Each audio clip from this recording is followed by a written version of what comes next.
Olá, nerds, geeks e afins. Estamos todos aqui na melhor dimensão para conferirmos o terceiro episódio da segunda temporada da série Peacemaker, exibido na HBO Max. Pois bem, pessoal. Bom, agora será que finalmente eu posso dizer que a minha certa teoria está valendo? Para quem não sabe, né? Na análise dos dois primeiros episódios, eu comentei que, na comparação com a primeira temporada, onde 3 episódios foram exibidos, os 3 primeiros foram exibidos no dia de premiere da série, isso facilitou para que a gente pudesse compreender qual era o arco narrativo da temporada. Mas agora, na segunda temporada, eles decidiram exibir apenas um episódio por semana, ou seja, aquele truque, uma certa facilidade, digamos assim, da gente entender qual era a da temporada, aqui ficou um pouco prejudicado, porque só temos o picado, um a cada um pedaço, né, da abertura, digamos assim, em 3 semanas. Pois é, então, finalmente aqui nesse terceiro episódio, a minha teoria deu certo, né? Finalmente a gente entendeu do que se trata a temporada. Sim e também não. Na verdade, desde o primeiro episódio já estava definido qual é a dessa temporada, que é exatamente os conflitos pessoais. Parece que a gente não vai ter um grande vilão, né? Uma ameaça alienígena que vai acabar com a humanidade e precisa de um grupo de super-heróis para que tudo se evite. Não, por enquanto a gente não tem uma ameaça. A ameaça apareceu uma coisita aqui nesse episódio, mas a gente não pode dizer que temos uma grande ameaça a ser combatida. Ela pode até se transformar no quarto episódio, né? Espero, né? Porque aí vai ser já metade da temporada, né? Se é para acontecer alguma coisa, tem que ser no próximo episódio. Porque de fato, a gente só tem aquela questão inicial já exposta no primeiro episódio, onde todo mundo está praticamente desempregado. E cada um lidando com isso à sua maneira. A Adebayo está lá com a questão com a sua esposa. A Harcourt está com aquela questão completamente de negação, dizendo que ela não é uma outra doida, né? Ela acha que é normal ali naquele bando de maluco. Muito pelo contrário, ela não é, né? Ela também é quase uma psicopata também assassina, né? Embora ela não seja, mas é também no fundo, né? Aquela questão. E o Smith, claro, o Peacemaker, é o maluco de vez, e ele está mais abatido porque ele sente, né, que o mundo onde ele vive é completamente, talvez, errado. E a premissa, né, que a série vai começando a apresentar aos pouquinhos é que existe uma outra dimensão, uma linha paralela, onde ele é feliz, né, onde as coisas deram certo, ou não também, né, porque também tem coisas erradas, e a gente entende que está mais erros ainda acontecendo aqui nesse terceiro episódio. Né.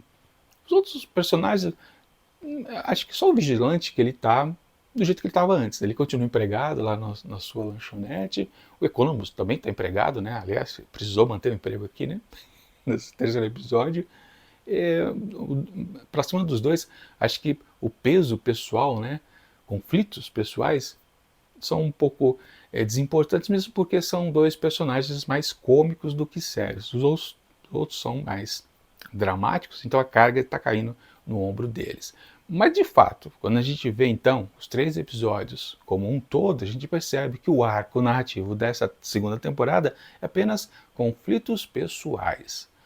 E isso é legal, na verdade. Eu gosto. Estou curtindo bastante por enquanto, porque a série ela está com uma carga até mais dramática do que havia lá na primeira temporada. E a pegada do James Gunn está interessante, não está aquela coisa chata, não, vai ficar com aquele drama pessoal. Não, muito pelo contrário. E isso acontece porque, no fundo, a gente curte esses personagens malucos. Se a gente não tivesse nenhuma identificação com eles, aí sim o texto seria difícil de engolir. Mas como a gente tem um certo carinho, a gente já pode considerar, funciona. O texto é bacana, né?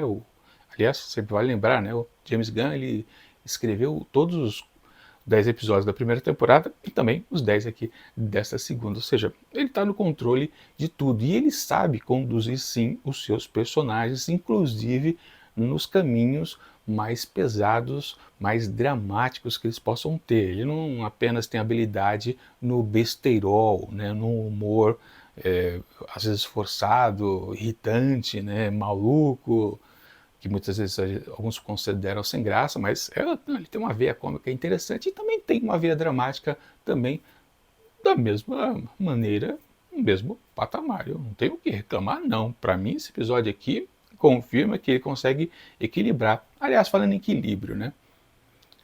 Esse episódio é o mais curto até agora. Ele tem apenas 48 minutos? Não, 38 minutos. É mais curto ainda. Super rapidinho. Talvez alguma cena tenha sido cortada, né? Enfim, quando ele estava ali pela casa dos seus 20 e poucos minutos, justamente naquela conversa do Smith com a Harcourt lá naquele banco de praça, né? Quando eles acabaram de comer lá o cachorro quente, eles estão conversando sobre a vida, sobre fazendo uma DR, né? Na verdade, né? Ali durante a conversa deles, eu gostando da conversa, não estava achando chata não, estava achando interessante. Eu falei, não, a série é só isso mesmo. Ela não vai ter um grande vilão, não vai ter uma grande ameaça, e teremos para diversão apenas e tão somente isso. Esse tipo de drama pessoal. Conflitos pessoais. Principalmente ali carregado na figura daqueles dois personagens, né? E do nada veio a surpresa, né? Uma certa reviravolta, né? Quando lá no meio do papo, isso, quando eu acabei de ter essa conclusão, que eu estava aceitando isso e não reclamando que a temporada fosse apenas isso. Começou, né, aqueles vultos passando na frente dos dois de correria, né? Eu pensava que era o povo fugindo de uma certa ameaça, né? Comecei a pensar, quando vi o vulto passar pela primeira vez, já estranhei. Quando passou o segundo, eu falei, ih, vai aparecer um vilão aí, né? Ou uma ameaça que o povo já está saindo correndo, né? Na verdade, quem estava correndo ali eram os próprios vilões, que seriam então apresentados como os Filhos da Liberdade, né? Um grupo de pessoas normais que são contra o sistema, contra a corrupção estatal, governamental e por aí vai. E que depois resultou naquela boa, sensacional cena de ação do pacificador, sempre fazendo guerra, né? Eu gosto desse contraste, é super interessante. Mas é legal, né, que a gente pode até perceber, né, que ali a Harcourt, nesse mundo, né, esse mundo alternativo, ela, ela não se entrega à ação, né? Acho que ela não é o contrário da outra, né, que a gente conhece do universo Prime, né? Bacana. Aliás, em algum lugar eu vi uma referência que esse universo aqui na verdade, a Terra 2. Não sei se isso é uma coisa oficial, mas de qualquer forma, tá lá. Entre as infinitas terras, essa então é a Terra 2 do universo de si. Pois bem, bacana, que eu fui surpreendido, eu gostei, né, de estar lá poucos segundos depois de eu ter me conscientizado. Não, vai ser só isso a temporada e eu tô gostando disso. De repente, vultos passam e tudo muda. Claro que a gente não pode considerar como um grande vilão de grande ameaça. Afinal de contas, é um problema daquele universo ali, que seja a Terra 2. E não é grande coisa, são apenas, né, revoltosos civis que não têm superpoderes, armaram apenas uma certa, né, bomba ali, até com um elemento químico que o Smith perguntou, isso existe? Enfim, não importa se existe ou não, o que vale é que serviu de piada, né? E bacana, toda aquela sequência ali foi muito boa mesmo, né? E gozado, né, que no instante inicial, quando ele foi, através do outro prédio, pular para aquela instituição do governo, né? A Harcourt fazia umas caretas ali que eu falava, ele é contra o que ele é? Eu não entendi direito, né? Afinal de contas, ele é da Argos, né? Se bem que ele tá meio que... Ele não tá efetivado também da mesma maneira, né? Não, acho que ele não é da Argos. Essa é a questão, né? Ele não é da Argos, porque quando ele entrou lá, foi atrás dela na Argos, ele entrou como visitante, ele não entrou como um ex-funcionário, mas ele é super conhecido na Terra 2, né? Todo mundo conhece ele, ele é louvado como um herói, né? Bem bacana. Aquela cena, né, quando ele sai com a sua bicicleta, a sua motoca, né, toda, né, enfeitada com com o seu visual, com o som potente ali do lado, né, e o povo vacionando ele, foi bem legal. E ele se divertindo, falando, esse sim é o melhor universo, a melhor dimensão, né, que ele falava, né? Pois é, bacana, né? A gente, claro, curtiu também o momento junto com ele. Mas, ou seja, ele realmente forma um trio com o irmão e o pai, né? O pai é o dragão branco e o irmão, como é que era? Não é citado, né, na série ainda, mas eu vi em algum lugar. Como é que era ele? Cara, me esqueci. Eu vou colocar aqui o nome do irmão, né? O nome do herói, né? O seu alter ego, né?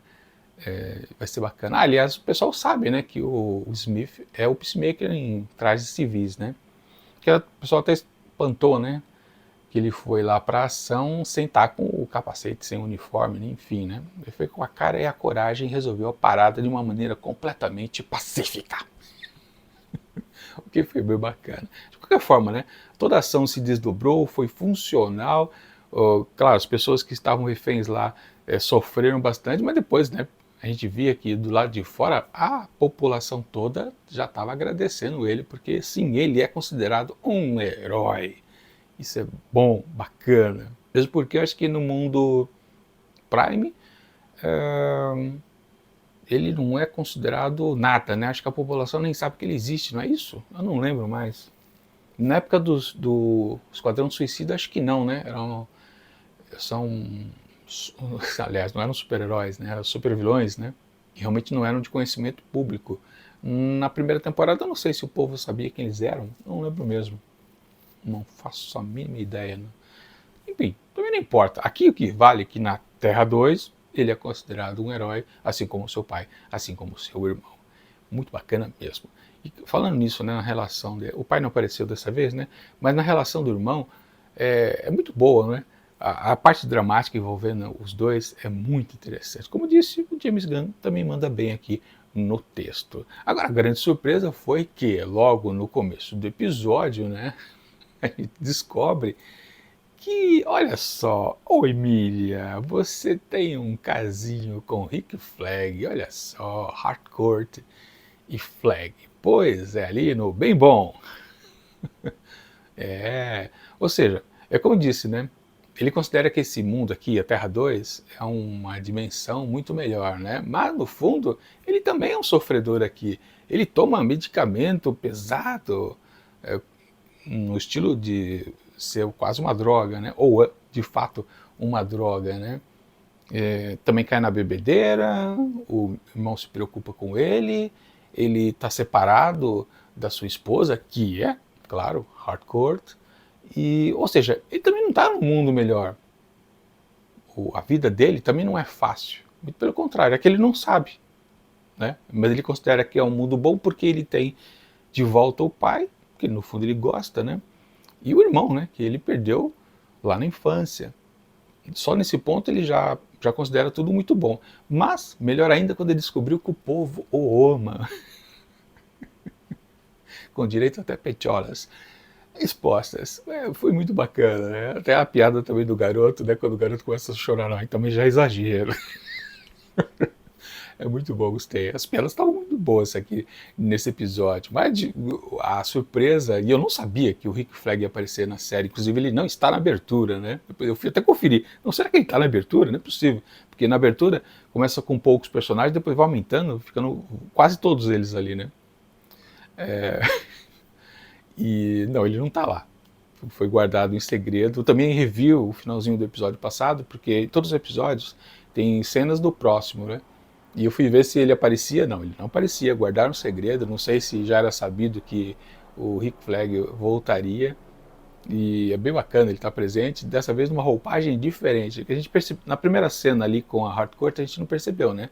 Mas ele já estava alterado. É que só depois, lá quando o Smith veio visitá-la e o Rick Flag começa a ter ciúmes ali dos ex, né? Um ao lado do outro, né? Deu para perceber que ele está fazendo palhaçadas. Sim, ele virou um personagem cômico e foi o que eu descobri depois, que realmente o James Gunn chamou o ator mais uma vez para trabalhar com ele, revivendo o personagem, só que numa abordagem cômica, porque ele sabe que o ator gosta dessa pegada também interpretativa, o que é bem bacana, né? Eu achei um pouquinho exagerado aquela coisa, né? Aquele humor físico, né, dele tropeçar na lixeira, mas bacana, legal. Não tem problema. Ele era o único personagem dramático lá no Esquadrão Suicida, né? Ele não tinha nenhuma pegada louca, ele era normal, né?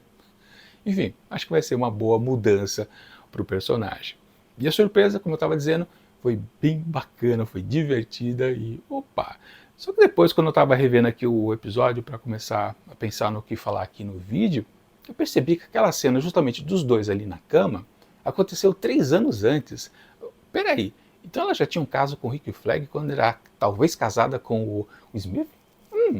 Interessante isso, né? Acho que isso meio que passa despercebido, né? Porque dá a entender no começo que talvez depois que ela se separou dele, do Peacemaker, é que ela começou a se relacionar com o Rick Flag. Mas talvez tenha sido antes, hein? Foi o contrário. Tem chifre nessa história, hein? Talvez por isso os dramas dele começaram. Se bem que ela, naquela conversa, inclusive lá na praça, né? Ela fala que ele era meio agressivo com ela, né? Agressivo não, era arrogante, né? Ela usou o termo arrogante. Depois deu um exemplo ali meio biruta, né? Dele ter reclamado dela não saber dirigir, que foi o estopim de separação deles, né? Uma coisa meio doida, né? Mas tudo bem, vá lá, não importa.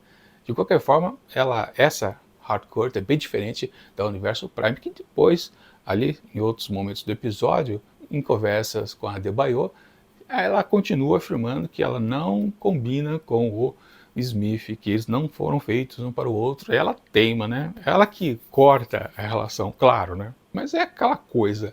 Essa história aqui precisa complicar. Por quê? Se sim, nos 3 primeiros episódios a gente não entendeu o arco narrativo, esses dois universos precisam se combinar. E aí entra talvez o outro ponto que falta a gente comentar, que é exatamente lá a agente da Argus, a Bordeaux, que ela chama de volta lá o Fleury, e depois a gente fica descobrindo, confirma, né, que realmente nenhum morreu, só um ficou na UTI, né, um ficou desfigurado, coisa e tal, mas e ele ainda insistindo naquela história que ele foi atacado por um pato, depois botando a culpa lá no Economus, né, sacanagem, né, mas enfim, né. A Bordeaux vai com força total para atacar, invadir a casa e descobrir, afinal de contas, se ele tem ou não tem alguma coisa temporal lá dentro da residência. Mas isso vai ficar claro para o próximo episódio. E a minha teoria, então, agora é que para existir um grande conflito aqui nessa temporada, esses dois universos precisam se chocar. Ou seja, não é apenas que o Smith está numa melhor dimensão.